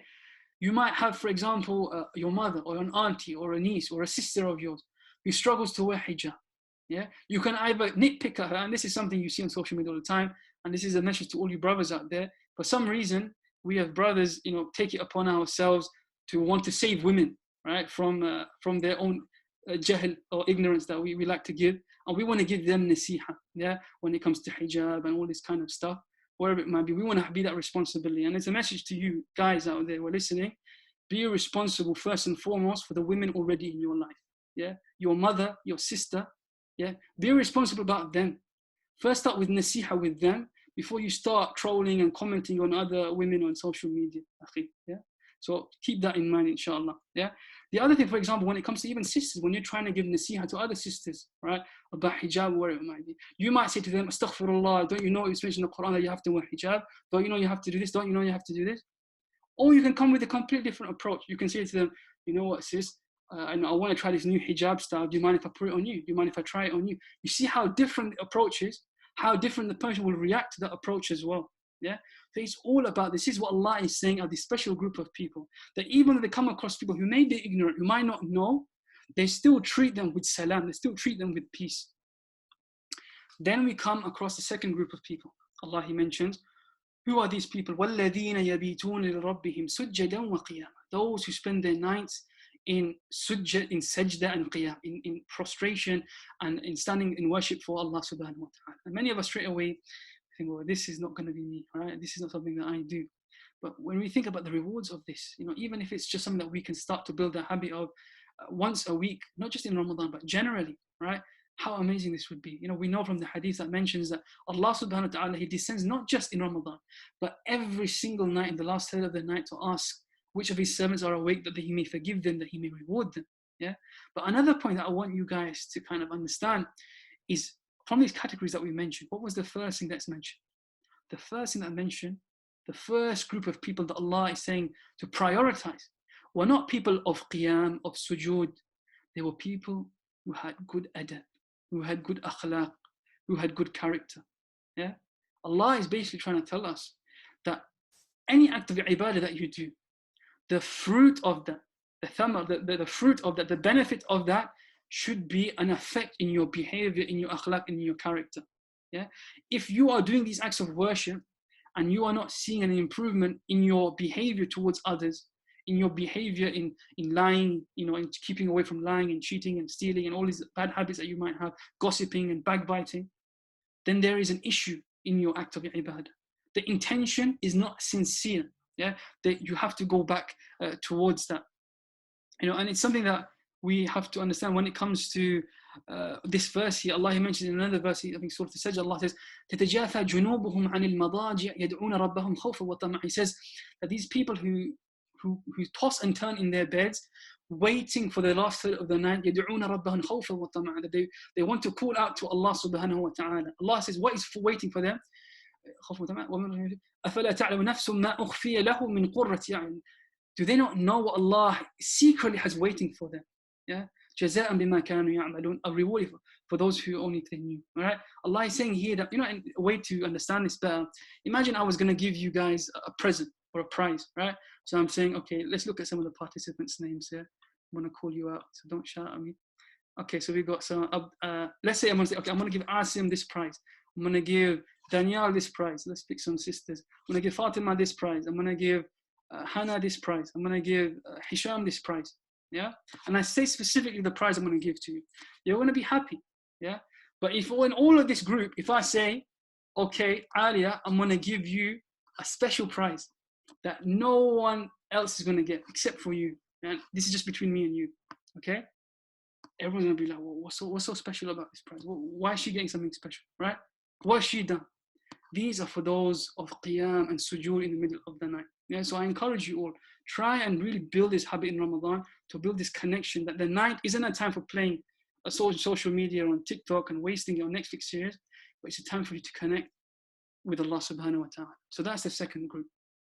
The third group, and this is really important with Ramadan especially, is these are a group of people Allah says, وَالَّذِينَ يَقُولُونَ رَبَّنَا اصْرِفْ عَنَّا عَذَابَ جَهَنَّمَ إِنَّ عَذَابَهَا كَانَ غَرَامًا. That these are a group of people, all they do is ask Allah to protect them from the fire of hell. Yeah, رَبَّنَا اصْرِفْ عَنَّا عَذَابَ جَهَنَّمَ إِنَّ عَذَابَهَا كَانَ غَرَامًا. Yeah, Allah subhanahu wa ta'ala protect us. Yeah, people who continuously fear and seek refuge in Allah subhanahu wa ta'ala. Many of us youngsters, we have this mentality that, I'm going to be punished, okay, maybe for a little bit for the sins that I've done, but I'm going to go to Jannah eventually. No, I'm a Muslim, I believe in Allah, I'm going to go to Jannah eventually. And we have this mentality, many of us, yeah. But this is not the mentality Allah is mentioning for His worshippers, for the Ibad al-Rahman. Allah says that mentality of only a few days is the mentality that the Jewish people had. Allah mentioned of Bani Israel. They said, Ayyam ma'dudat, that we're only going to spend maybe a few days in Jahannam, and we're the chosen people, so we'll go to Jannah after. Yeah. But what is the next verse? إِنَّهَا سَاءَتْ مُسْتَقَرًّا وَمُقَامًا. That is a place you don't want to be either for a little while or for a long time. Yeah. And Allah mentions in another verse in the Quran where He says basically that when the people of Jahannam are going towards the gates of Jahannam, going towards the gates of the hellfire, that Allah subhanahu wa ta'ala will just give them a small taste, not of the fire itself, just from the hot air that will be coming out of Jahannam. When that hot air, just a part of the hot air will touch their face, they will say, Ya waylana, that we must be in wail. Wail is the worst part of Jahannam, which Jahannam itself seeks refuge from. The worst part of hellfire. They will think that they are in the worst part of hellfire when they haven't even entered the fire of hell. Yeah? And then there's you and me thinking that Jahannam is okay for a day and two. That Allah is saying that the Ibad al-Rahman do not want to be in Jahannam, not for a minute, not for a single second. Yeah. And a way you guys can think about, you've ever fried some food, like you imagine you helping your mom frying pakoras or samosas, whatever it might be. Anytime you've ever felt that hot oil touch your skin, even if it was for a split second, how much you react, how much pain you become in. Or you've ever opened the oven when it's, really hot, and you feel that hot air touch your face, you quickly go backwards, right? Because of that hot air. You've ever done a barbecue right? And you put the hot coal and you can't touch the coals anymore, put your hands near the coal because it's so hot. Allah is saying that just the air from Jahannam will make people think that they are in the worst part of the hellfire. Yeah, so we need to remove this idea, this mentality that the sins that we commit is okay. The punishment that Allah is waiting for us is okay. Yeah, akhi, we find it hard from the punishments in this dunya that we have in the punishment of the dunya. You think that Allah subhanahu wa ta'ala's punishment is something that's going to be light for you and me. Yeah. So this Ramadan is really a chance for us to really, really keep us and distance ourselves from Jahannam.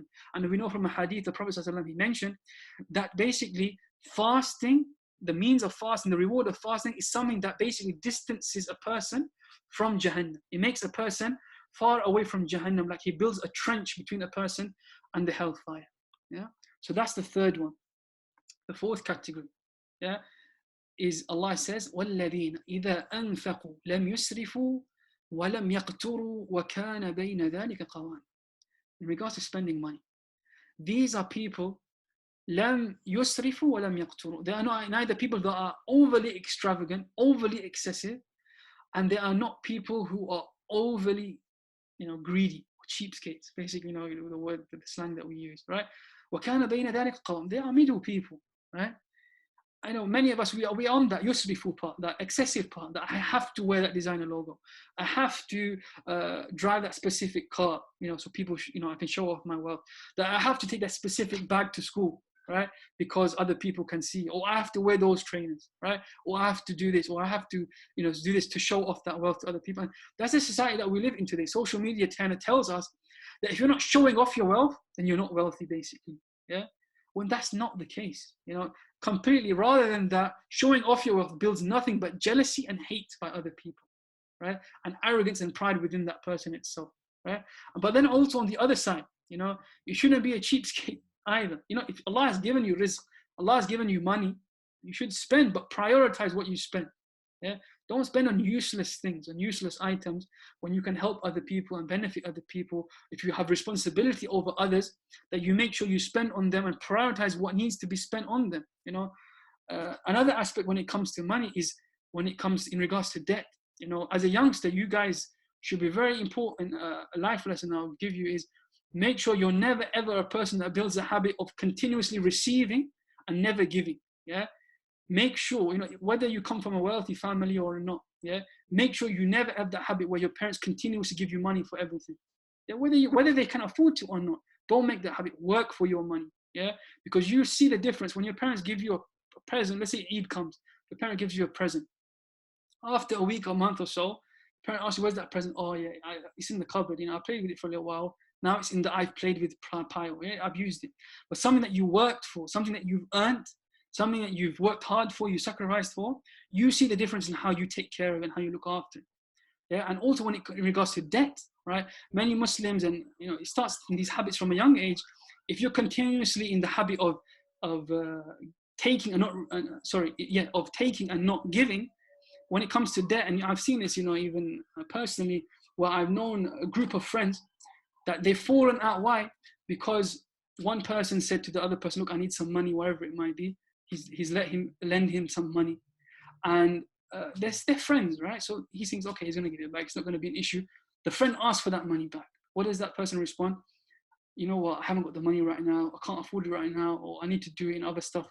I'll give it to you next week." And he keeps delaying and delaying and delaying. And I remember this person, he came to me and said, "Look, this guy is doing this." I go, "But can't you just wait a little bit? Is it not okay?"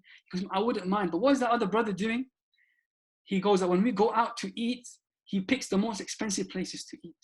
Yeah, he wants to spend on this and spend on this. When it comes to debt, brothers and sisters, make sure that you prioritize giving that debt back. Such an important thing in Islam to learn. These habits you build from a young age. Okay, not just all of a sudden it switches when you're older. Okay, and subhanAllah, this is such an important thing to understand. Even, for example, prioritizing where your money is going. What are you spending on? What are you prioritizing your money on? Many times, I know personally, being a Quran teacher, and even, I used to teach, science tuition as well. You see the difference, complete difference. I remember, subhanAllah, many times even you hear from other Quran teaching organizations, when it comes to Islamic knowledge and Islamic attitude towards Islamic knowledge, we want to pay peanuts. We want to be very, very kanjus, is the Gujarati word we use, very, very greedy. Yeah, we don't want to spend. We don't want to spend it on it. But when it comes to school and education and secular education, we will charge triple or quadruple the price without giving a single eyelid. I remember, subhanAllah, parents that would question, a one-to-one session when it comes to Quran, maybe like very, minimum price. But when it came to teaching their kid chemistry for their A-levels or their thing, and you're charging them triple the price for that, a one-to-one session, they wouldn't even blink an eyelid. Yeah, so these priorities we need to change. Yeah, priorities we need to change. I remember, subhanAllah, even my own father, many times, I would work with him, and he does like, late, alarms and CCTV. We would go to, masajid and places, or even Muslim households to work, and the price and the invoice has been given to them. Price is set, but subhanallah, because we're Muslim, all of a sudden it becomes that negotiation. Like, come on, brother, can you do this? And my dad, he's a very nice guy, and he's someone who's very soft, but many times we do these things with our own people. We love to take from our own. But if it was someone of a different color of skin, if it was someone with a different name, we wouldn't have that attitude. Yeah. So again, Allah is trying to give us the Ibadur Rahman are those that don't spend extravagantly. They don't spend, they're not too greedy with their money either.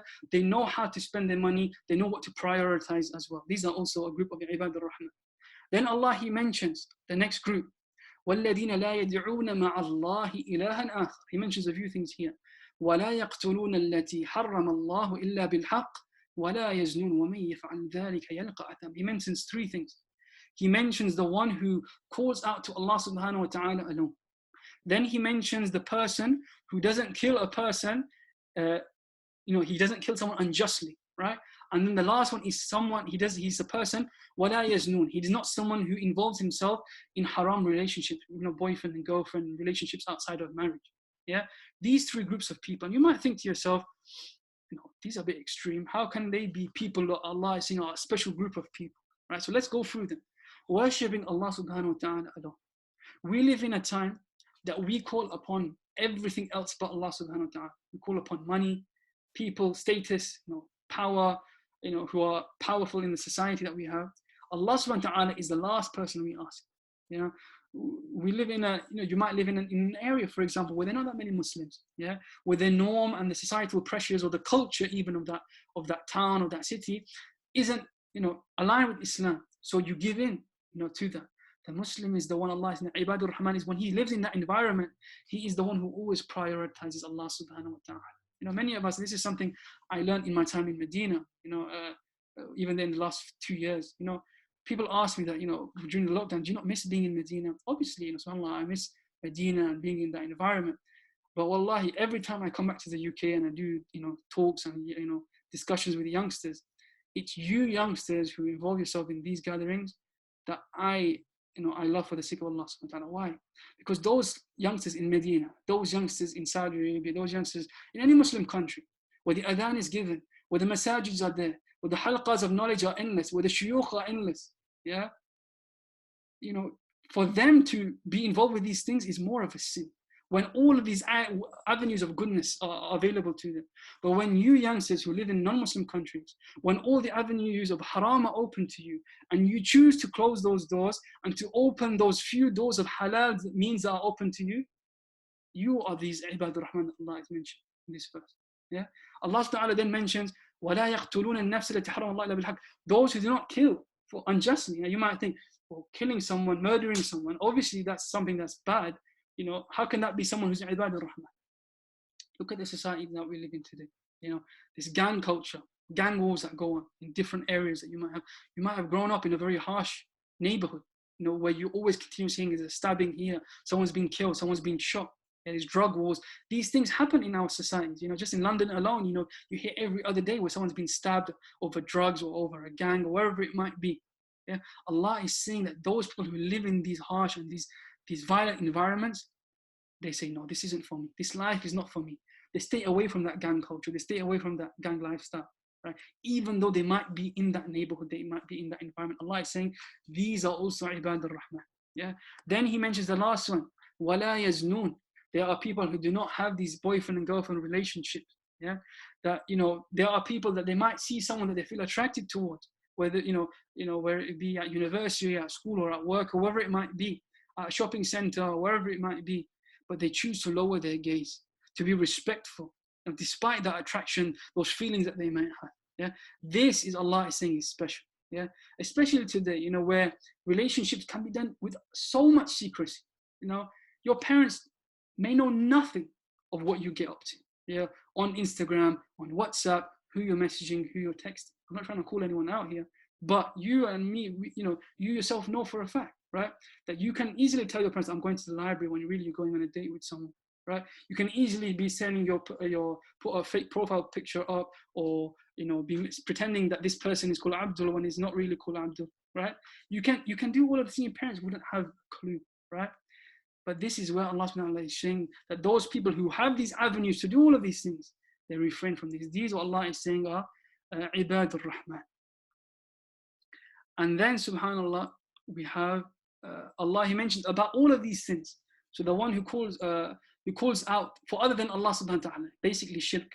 Those who murder, yeah, and those who are involved in haram relationship, what does Allah say for them? يُضَاعَفْ لَهُ الْعَذَابُ يَوْمَ الْقِيَامَةِ وَيَخْلُدْ فِيهِ مُهَانًا. Will they have just a normal punishment? No. They will have يُضَاعَفْ لَهُ الْعَذَابُ. Allah will give them a double punishment يوم القيامة, on the day of judgment. وَيَخْلُدْ فِيهِ مُهَانًا. And they will be humiliated on that day. Yeah? You and me might think, well, okay, I know these sins are bad, but really? Like, is it really that bad that I'm going to be double the punishment? And so people might start to lose hope. And so this is from the rahmah of Allah subhanahu wa ta'ala. Allah is Ar-Rahim, Allah is Al-Ghaffar, Allah is Ar-Rahman. What does He mention in the next verse? Illa, He puts straight away an exception. Don't lose hope. If you are among these categories, don't lose hope. Illa man tab wa amana wa amila amalan salihan فَأُولَٰئِكَ يُبَدِّلُ اللَّهُ سَيِّئَاتِهِمْ حَسَنَاتٍ وَكَانَ اللَّهُ غَفُورًا رَحِيمًا. Allah, He says, don't lose hope. Those who tab, who repent to Allah subhanahu wa ta'ala, who do tawbah, who believe in Allah subhanahu wa ta'ala. These are the conditions Allah He gives, 3 conditions. You repent, وَآمَنْ, and you believe in Allah subhanahu wa ta'ala, وَعَمِلَ عَمَلًا صَالِحًا, that you don't just do good deeds, but you are serious, you are conscious about the deeds you are doing now. It's not just, oh, it's just a bad habit, it doesn't matter, I'm just going to keep doing it. No, you're conscious of removing these bad habits that you have. What does Allah say? فَأُولَٰئِكَ يُبَدِّلُ اللَّهُ سَيِّئَاتِهِمْ حَسَنَاتٍ. Allah will not just erase your bad sins, yubaddil, He will convert them into good deeds. Imagine on the day of judgment, you see on the scale all these mountains and mountains of bad deeds that you've done. And in your heart, you think to yourself, I have no hope in entering Jannah. Jahannam is, that's going to be me, basically, right? And you, in a blink of an eye, all of those mountains of sins are on your scale of good deeds. And you ask Allah, Ya Allah, I didn't do any of these deeds. I didn't do any of these good deeds. Why are they over here? Allah will say to you, that those nights that you cried to me and that you repented for the sins that you have done, and then you backed it up by doing good deeds and the actions that you did, even though that you felt that those sins were so great, my mercy is more greater than that. And not only have I forgiven you, but I have turned those into good deeds. And ask yourself, ikhwan, is this Lord of ours a Lord of punishment or a Lord of forgiveness? He wants anything for you to enter into Jannah. Would any person do this normally? That you continuously wrong them over and over and over again, but He's giving you chance and chance and chance. And yet we think of Allah as a punishing Lord, as a scary Lord. My brothers and sisters, Allah subhanahu wa ta'ala, He wants any excuse for you to enter into Jannah. He wants any excuse for you to be amongst these chosen worshippers of His. And then we have the 7th group Allah He mentions, وَالَّذِينَ لَا يَشْهَدُونَ الزُّورَ وَإِذَا مَرُّوا بِاللَّغْوِ مَرُّوا كِرَامًا. They are people who basically, they avoid any kind of ill speech. Yeah? And we know this, right? Even in Ramadan, Ramadan comes, let's say the lockdown is going to be relaxed a bit more. Places might be open a bit more. Where do youngsters tend to go after it? They're going to go to the shisha places till suhoor time, to talk about rubbish. It's going to talk, it's going to have a bit of banter, right? Or even in school, the groups that we hang around with, just talking about who's going out with who, or what gossip is going on, or talking about sins that we're doing publicly. Oh, I'm going out with her, don't you know? Or you listen to that new track, or you've seen what I've been watching, or seen what I've been doing. We publicly, display the sins that we're doing without any shame, right? How does Allah say to respond to these kind of gatherings when you might hear these kind of stuff? You fear Allah subhanahu. What do we do? Do we say, Ittaqillah, akhi, fear Allah, you're going to go to hell? Yeah. Do we respond with anger, with frustration, with pride, with ego? Like Allah, what does He say? Billagwi marru kirama. You reply with karam, with nobility, with dignity. Yeah. There may be times, let's say you go to an iftar gathering, or even at a wedding somewhere where you're with family or friends, and you can't get out of that, right? And people are talking about, stuff that is not right. Okay. Rather than embarrassing them, rather than causing a scene, find a smart way to remove yourself from the environment. Think to yourself, I say to them, oh, you know what, I've got to go. I've got something I need to get on with, or I've got some work to do. Salah time has come, I need to get on with my salah. And then you can personally give them some nasiha afterwards. But Allah doesn't say to cause a scene, to cause, all this bad kind of words to kind of frustration to come out. And sometimes many of us young us, we have this attitude that in order for us to tell someone, we have to put them down. Yeah, but we wouldn't like I mentioned before, we wouldn't like to be told in that same way. And the same thing goes in social media. We want to become like that, enjoining good and forbidding evil on social media. Right? Commenting here and commenting there, this is haram, this is halal, this is haram, this is halal. But this isn't the way to do things. You have no connection with that person. You don't know this person at all, right? Work on the people that you have around you, first and foremost, your family and your friends and your siblings. But always remember, first and foremost, yourself. Yeah, it's all good helping other people, but if you yourself are still staying stagnant, you need to work on yourself first and foremost.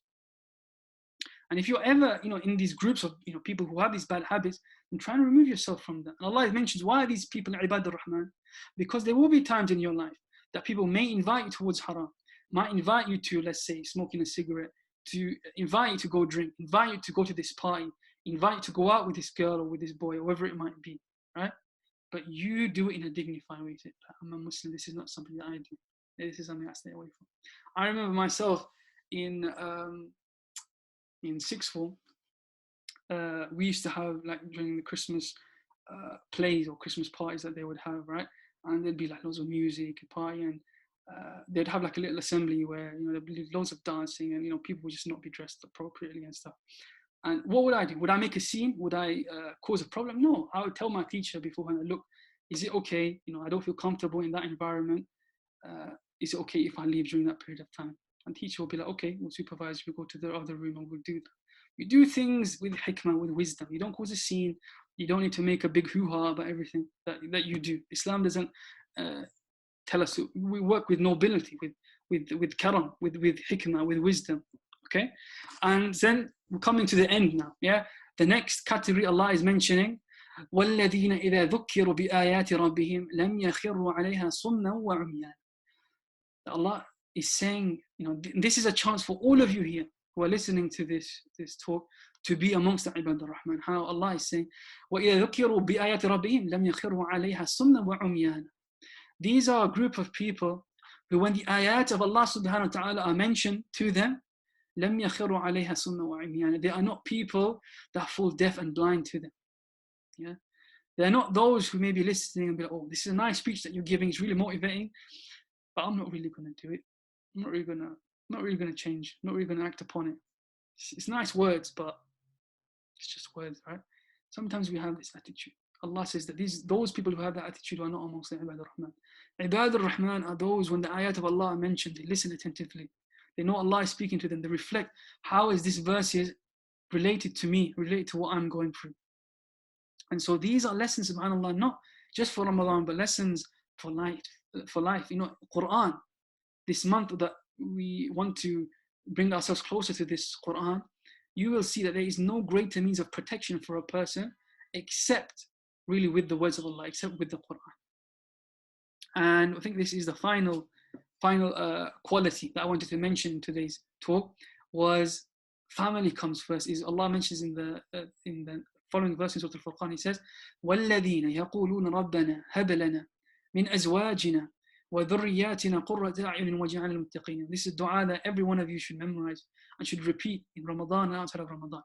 رَبَّنَا هَبْ لَنَا مِنْ أَزْوَاجِنَا. That, oh Allah, bless us with pious spouses, yeah, and وَذُرِّيَّاتٍ, and pious offspring, قُرَّةِ أَعْيُنٍ, that they are people that give us, coolness to the eyes, joyous to the heart. وَأَجْعَلْنَا لِلْمُتَّقِينَ إِمَامًا, and that you make them people that are role models of the righteous people.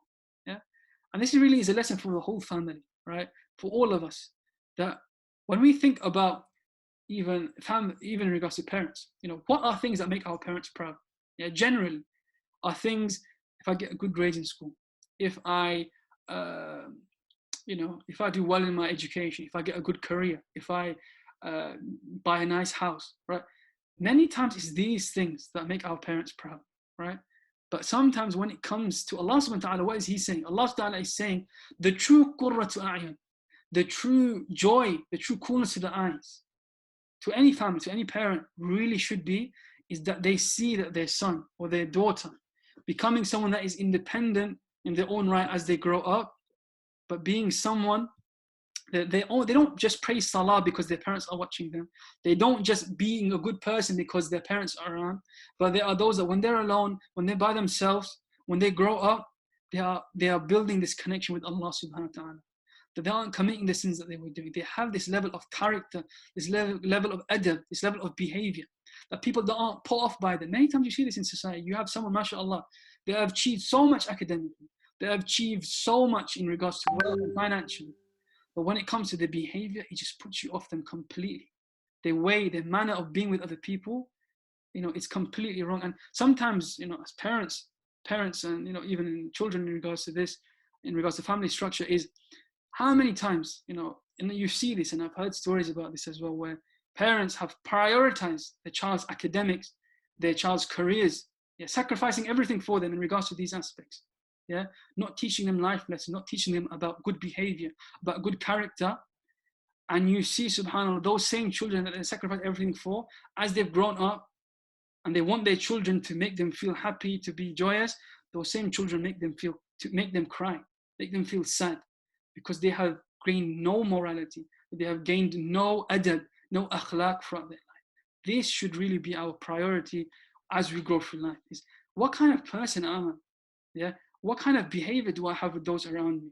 Yeah, all these things I just do just because my parents are watching. There will be a time, akhi, my brothers and sisters, that you might have to leave home, yeah, where one day you'll grow up and you have your own home, or you go to university, or wherever it might be. Your parents aren't going to be watching you 24/7. Are you still praying your salah? Are you still going to be fasting in Ramadan? If somebody knocks on your door, yeah, in your dorm room in university, he's from the opposite gender, are you going to just go out with them? You don't care. If someone calls you to a party, you're just going to go with them. This is what Allah Ta'ala is saying, that you are muttaqeen. This is the true person, that is a true coolness to the eyes of their parents. Yeah. And so with that, inshallah, we have the last few slides that I wanted to mention. So we've mentioned these points in regards to the Ibad al-Rahman. Yeah. The 9 points that we've mentioned. Yeah. And I'm going to ask you, let's do that, inshallah. In the chat, let's see if you guys can remember. Let's see who's been paying attention. In the chat, let me know what are the 9 points that we've just mentioned about Ibad al-Rahman. You guys help each other out. So put it in the chat. Tell me one of them. If everybody tells me one, then definitely we'll cover them. Okay, so okay. If Tahani's mentioned the last one, family. Okay. Well, where's the other ones?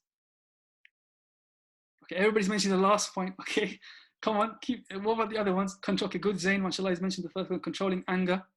No ill talk. Good, Salman. That's a good one. Okay. Don't call on other than Allah. So we mentioned that. That's good, Nazia. Okay. There's a few ones missing. A few missing. Yeah, so if somebody responds to you, who's jahil, you shouldn't respond to him. Okay, good. Spending. Okay, good. We mentioned that with balance. Good. Okay, so we covered most of them. Avoid bad gathering. Good. Forgiveness. Listen attentively to the reminders of Allah. Good. Keep away from illegal relationships. That we mentioned that a few times now. Seeking refuge from a hellfire. Yeah, so I think, alhamdulillah, those are all the points that we've covered. Well done, guys. MashaAllah, that's good. You guys have been paying attention. Yeah. Okay, alhamdulillah. All right, so now what's the reward for this group of people? Okay. Allah, He says, أُولَٰئِكَ يُجْزَوْنَ الْغُرْفَةَ بِمَا صَبَرُوا وَيُلَقُّونَ فِيهَا تَحِيَّةً وَسَلَامًا. That these are people that Allah subhanahu wa ta'ala will give to them chambers in Jannah, palaces in Jannah, rooms in Jannah. That'll be specific for them. But what is the quality that Allah subhanahu wa ta'ala is giving, or is going to give them this reward? Bima sabr, for the patience that they have. It's not easy to refrain from sins. It's not easy to want to do something and to tell yourself, no, I can't do it. Allah is saying that for that sabr, for that patience that you do, not just in Ramadan, but consistently throughout the year, those are the people Allah subhanahu wa ta'ala, Allah will reward. Yeah. And so Allah subhanahu wa ta'ala, He wants each and every one of us. Yeah, Allah is trying to tell us, He wants us to try and become this Ibad al-Rahman. So I want every one of you to look at these qualities, 9 qualities that we've mentioned. Ask yourself, which of these groups do I fall into? And which of these groups do I not fall into? And so then that way you know what areas you need to work on. Maybe it's your anger. Maybe it's your idea of spending money. Yeah, that I'm very haughty with my money, that I don't spend on anybody else. You know, I love people giving me presents, but I don't like giving anybody else present. Yeah. Or, you know, I like to do things for myself, but I don't like to do anything socially for other people, for my community or for my family. Yeah. Ask yourself these questions. Which ones do you personally need to work on? And so the final one I wanted to mention, inshallah, before we finish, is keeping that Ramadan feeling. Yeah.